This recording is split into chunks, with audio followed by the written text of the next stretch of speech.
लो जी दोस्तों, ये आपके सामने दोबारा जोड़ा भी घर ले आए हैं।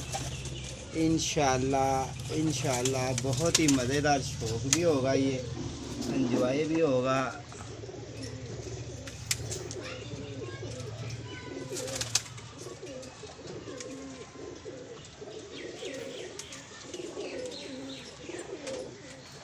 आज हमारा इरादा बनेगा इंशाल्लाह भाइयों से शौक करवाएंगे।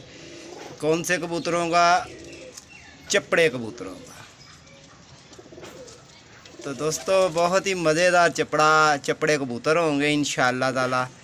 जितने पेड़ हैं सब, तमाम पेड़ जितने भी हैं ना, अल्लाह की मेहरबानी से सब के सब जोन से है ना, आज भाइयों को शौक करवा देना। और फिर इंशाल्लाह एक डब वाले जोड़े का भी शौक करवाएंगे आप भाइयों को।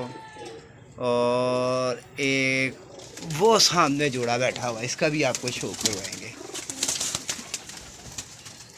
इस जोड़े का भी आप भाइयों को शौक करवाएंगे।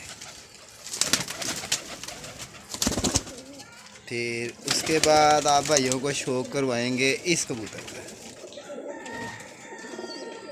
इस जोड़े का भी शौक करवाएंगे। और आज तो इस जोड़े का शौक करवाएंगे। बहुत ही मज़ेदार शौक होगा इसका।